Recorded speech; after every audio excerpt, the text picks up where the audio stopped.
Hello दोस्तों, तो आप सभी का एमए मोटिवेशन चैनल में स्वागत है। तो आज का हमारा टॉपिक है रामनवमी क्यों मनाई जाती है। रामायण की कौन सी 5 सीख को अपना के श्री राम मर्यादा पुरुषोत्तम बने और रामायण का हमारे जीवन में क्या महत्व है। तो आज के इस वीडियो में हम इन सभी सवालों के जवाब हिंदू ग्रंथ के आधारित जानने की कोशिश करेंगे। तो चलिए शुरू करते हैं।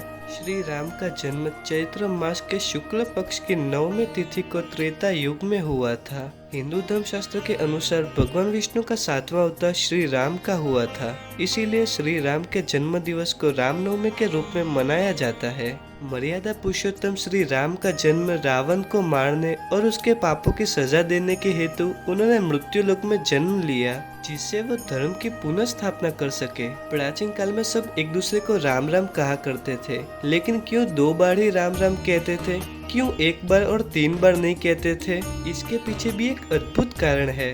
हिंदी शब्दावली में रा की मात्रा 27वीं, आ की 2री और म की मात्रा 25वीं है। अगर हम इन तीनों को जोड़े तो 54 होता है। 1 बार राम बोलने से 54 और 2 बार राम बोलने से 108 मलके की माला के जप के समांतर ही पुण्य मिलता है। रामायण की ये 5 सीख ले ली तो हम सब में बहुत बड़ा बदलाव आ जाएगा। सच्चाई की बुराई पर हमेशा जीत ही होती है, चाहे बुराई कितनी भी ताकतवर क्यों ना हो, लेकिन एक न एक दिन बुराई को सच्चाई के आगे झुकना ही पड़ता है। हमेशा विनम्र बने रहो। जब श्री राम ने हनुमान जी को कहा कि माता सीता लंका में कहाँ पर है और किस हालत में है, उसकी सिर्फ खोज करके आओ, तो हनुमान जी ने उनके वचनों को अपना आदेश समझकर वही किया जो श्री राम ने कहा था। वे अगर चाहते तो एक ही क्षण में रावण को परास्त करके श्री राम के चरणों में सौंप सकते थे, लेकिन उन्होंने ऐसा नहीं किया। यही तो वीरता की निशानी है। आपके निजी स्वार्थ से कहीं ज्यादा बड़ी है जिम्मेदारियाँ। श्री राम को मर्यादा पुरुषोत्तम क्यों कहा जाता है? क्योंकि वो सबसे उत्तम पुरुष है। जब राजा दशरथ ने श्री राम को कहा कि तुम्हें 14 साल के लिए वनवास को भोगना होगा और जंगल में ही अपना जीवन व्यतीत करना होगा, इसके जवाब में श्री राम ने अपने पिता से कहा कि आपका वचन ही मेरे लिए आदेश है। अगर उस समय श्री राम ने अयोध्या की राजगद्दी के लिए जरा सा भी मोह रखा होता तो आज वो सिर्फ अयोध्या में ही जाने जाते, लेकिन उन्होंने ऐसा नहीं किया और वो वन की ओर प्रस्थान करने लगे।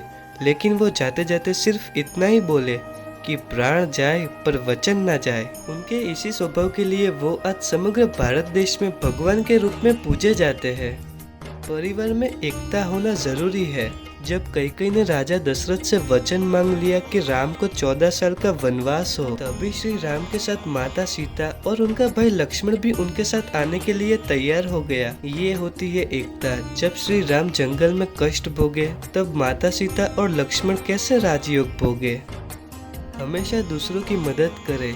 श्री राम ने सुग्रीव की, जटायु की और विभीषण की मदद करके ये साबित कर दिया कि चाहे कितने भी बड़े हो जाओ, पर हर जीव की मदद करना ही हमारा पहला धर्म है। रामायण का महत्व 2 महान हिंदू ग्रंथ के साथ समझने की कोशिश करेंगे, श्री रामचरितमानस और श्रीमद् भगवत गीता। रामायण में समर्पण की भावना है तो महाभारत में स्वार्थ की भावना है। रामायण में राजा न बनने के लिए लड़ा जा रहा है तो महाभारत में राजा बनने के लिए लड़ा जा रहा है। रामायण में भाई का प्रेम है तो महाभारत में भाई का द्वेष है। तो दोस्तों, जीना आपके ऊपर है। खुद सुख से जीना है या दूसरों को सुखी करके जीना है। और आप सबको मेरी तरफ से रामनवमी की हार्दिक शुभकामनाएं। तो ऐसे इंटरेस्टिंग वीडियो को देखने के लिए एमए मोटिवेशन चैनल को सब्सक्राइब करना मत भूलिएगा। और अगर आपको ये वीडियो अच्छा लगा हो तो नीचे कमेंट बॉक्स में बताइए। Till then, thanks for watching.